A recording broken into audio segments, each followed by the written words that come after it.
Today we'll be talking about the Continental Congress and the Articles of Confederation.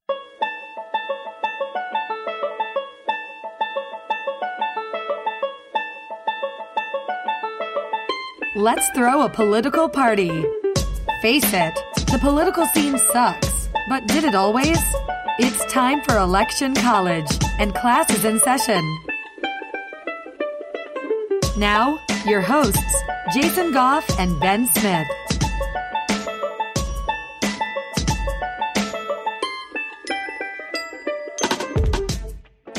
Hey everybody, I'm Ben Smith. And I'm Jason Goff. Let's get into it. So, before we begin at all talking about U.S. presidential elections, we need to back up really to early colonial British life.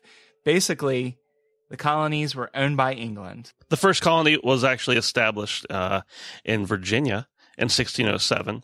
There's lots of different reasons why people came over, but one of the biggest reasons is because England likes expansion. And things do sail along pretty smoothly for a while. Relations are pretty good. Yeah, and England, of course, in this whole era, they were always going to war with France all around the world, but specifically in North America, they went to war with the French over some territory, and France loses. Yeah, I think growing up, and even probably into later in high school, I don't think I really realized that the French and Indian War was actually fought in North America, or the 7 Years' War, or whatever name you want to give to it. It just always seemed to me like that should have been something that was off somewhere else. Yeah. Not here in North America. Yeah. It's really, really strange. Yeah. And they really brought over just all of the garbage that was going on in Europe. I mean, they brought it over and got the Native Americans involved. Other countries as well. Yeah. You got Spain sitting over there going, what? But I mean, what happens usually after a war if you don't have a bunch of money? And I mean, England did have a bunch of money, but after the war, England's left with a bunch of debt, and they figure, hey, well, we incurred this debt because of the colonies, essentially. Why don't we start taxing them for it? Hey, that's a great idea, said the king. So they passed the Stamp Act to the colonies. They say it started taxing the colonies in 1765. And the colonists were upset because they said, hey, whoa, wait a second here. We're not getting any representation. So, hey, Ben, did you know this about the Stamp Act? This is the official name of the Stamp Act. It's an act for granting and applying certain stamp duties and other duties in the British colonies and plantations in America. And I'm not going to keep on going. It's a very it's like long form. It's really long. It really is. It's kind of ridiculous. It'd be nice if they just had called it like Stamp Act number 1464 or something like that. Yeah. But they didn't. Yeah, exactly. Yeah. So really, all you need to know is it was a tax on colonial America, and it required that many printed materials in the colonies be produced on stamped paper that was produced in London, and that carried an embossed revenue stamp. And those printed materials included legal documents, magazines, playing cards, newspapers, and other types of paper. So pretty much, if it's paper, you're getting taxed on it. Boom. So obviously the colonists do not like this, and they pretty much rebel a little bit. So then the Townshend Act comes next for some more taxes. And what do you think? The colonists also pretty much reject it and don't recognize it. So the king's sitting over there and he says, you know what? I think we should probably send some troops over to Boston to enforce this stuff. And so then the troops come over and they're just kind of hanging out for a while. Yeah. And so in 1773, the Tea Act is imposed. Now, previously, all of the tea from the East India Tea Company, you remember learning about that in school, it had to be sold in London, and that's where it was taxed. Then the merchants would buy it.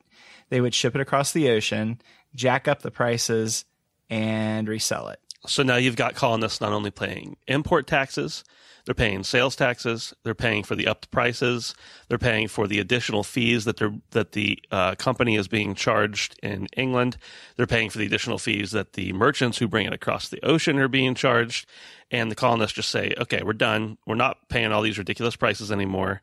We're going to buy it elsewhere. And the British government says, okay, that's smuggling. You're not allowed to do that. Yeah, so the colonists, let's start calling them patriots. How's that sound? All right. Yeah, I like that. All right. Yeah. I like that. So the patriots are like, hey, Britain, we're going to throw the tea into Boston Harbor. So the Boston Tea Party happens and stuff gets thrown overboard all over the place, literally. Yeah, and it became known as the Boston Tea Party because they were the first, they were the instigators, they were the ones who kind of who started it, but it really did spread to other docks and harbors. Yeah, and just to show some of that tension, it really comes out in the naming of these declarations that were stated by Parliament. So over in Great Britain, Parliament creates the Coercive Acts, and growing up in the States, we would know it more as the Intolerable Acts. So the Intolerable Acts consisted of the Boston Port Act, the Massachusetts Government Act, the Administration of Justice Act, and the Quartering Act. So we could do whole episodes on each of these acts, but we won't. Real quickly, we'll just say that the Boston Port Act means the port is closed until the East India Company is repaid. The Massachusetts Government Act means there's pretty much no more government in Massachusetts unless it's under extreme micromanagement by the British government.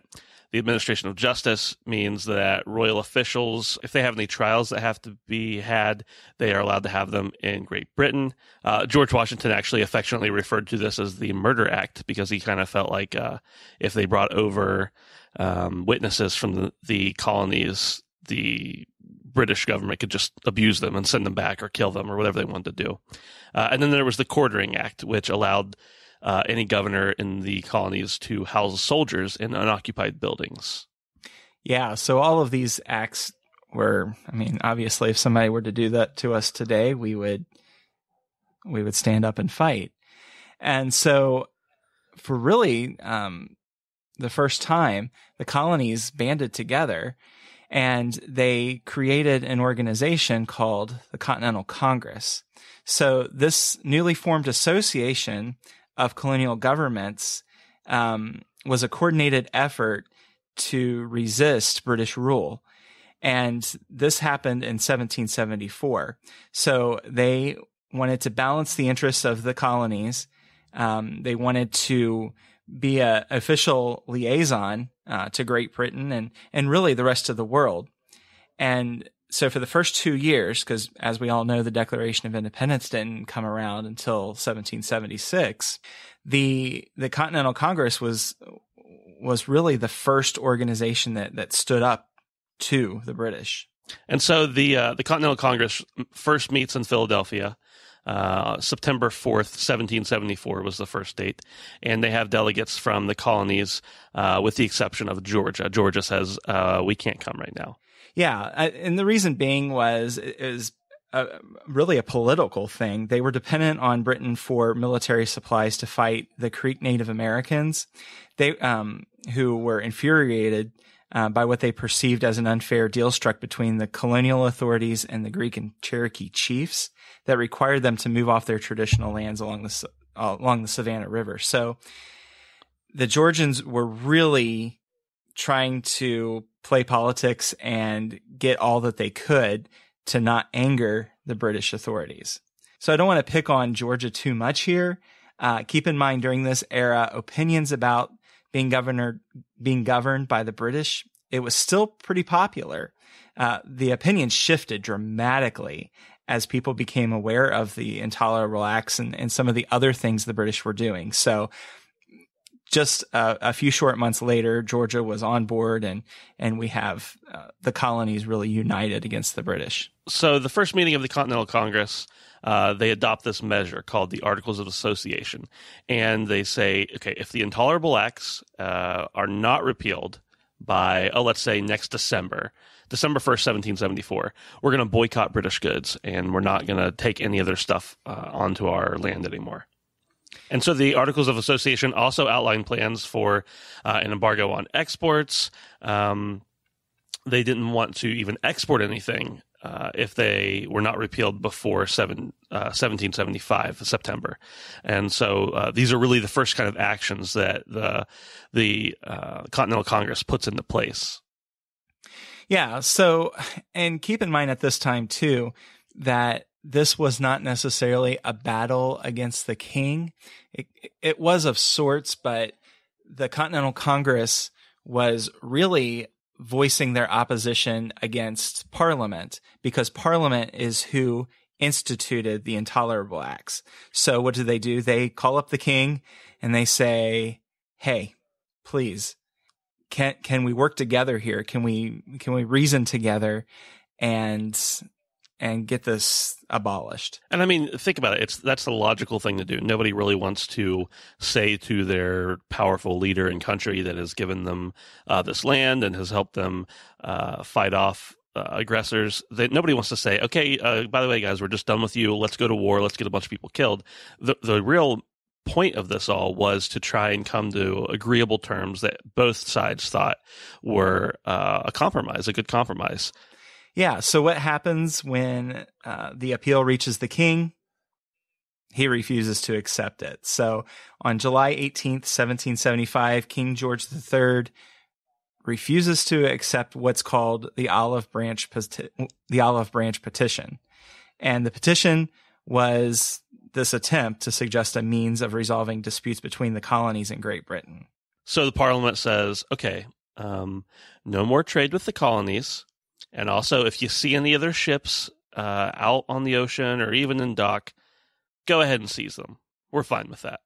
And so then shortly thereafter, Congress says to Parliament, we're actually going to open our ports to other people, and anybody except for the British can come in.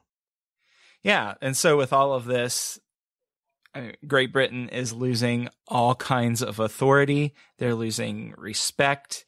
This Congress that had really no official nation that it was representing becomes the de facto national government of the colonies.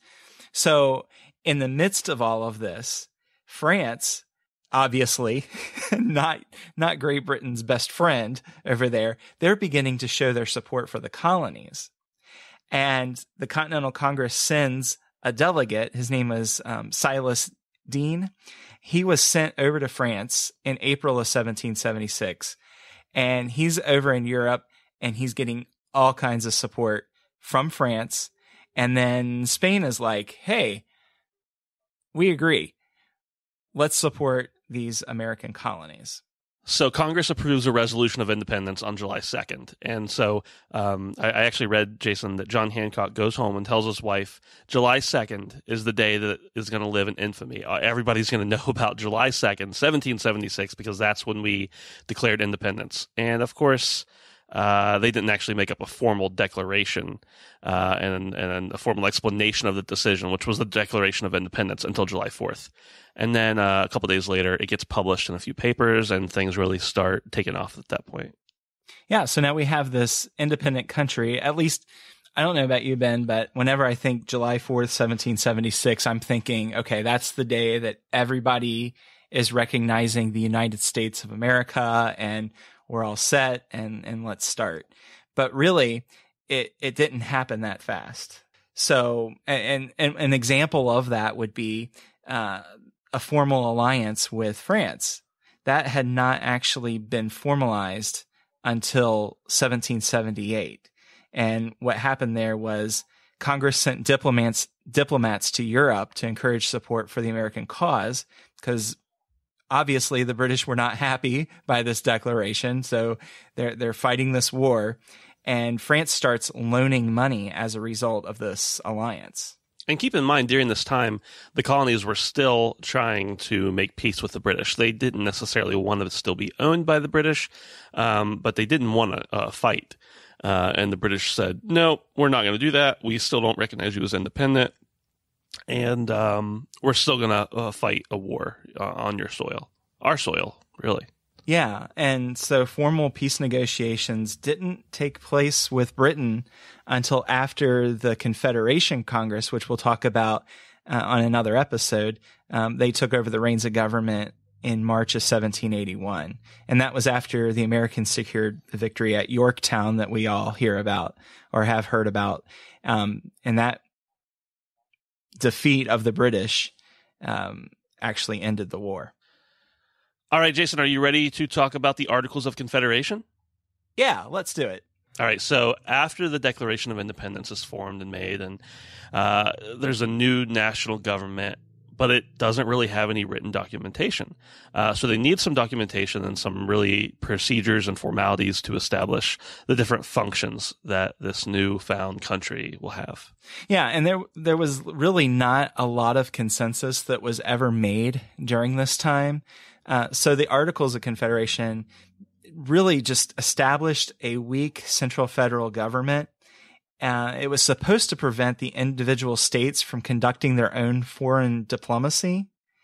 But even in all of that, the individual colonies, then states, they were concerned about losing power to a central institution.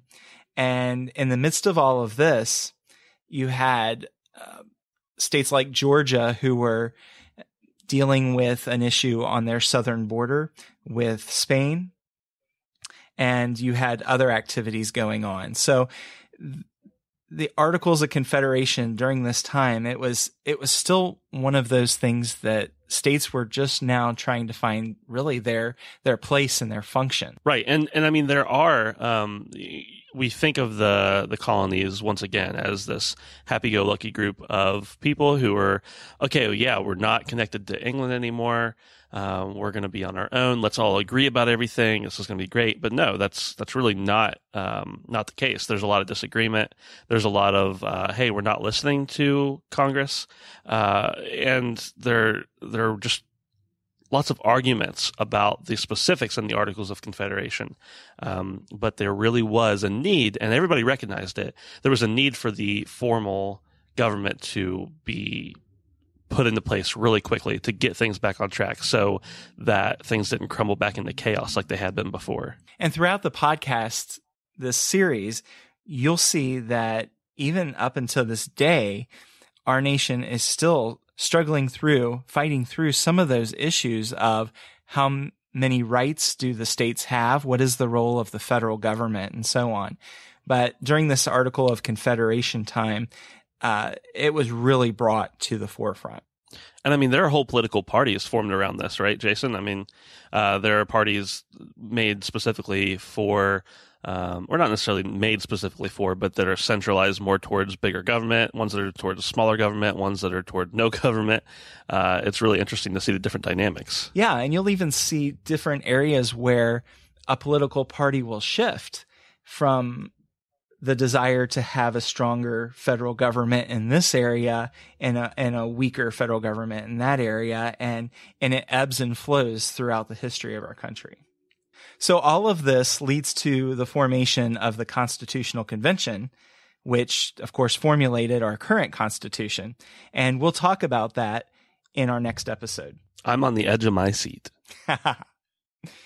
So got anything else, Ben? I don't think so. I do want to tell people thanks for listening and to make sure to check out our website at electioncollege.com for further resources, suggestions on further reading, and of course, lots more. Yeah, and look us up. We are on Instagram, Twitter, and Facebook. If you like what you hear, we would really appreciate it if you'd leave a review on iTunes. It helps us out a lot. Yeah, and we will see you next time. And this is Ben. And this is Jason. Thanks for listening.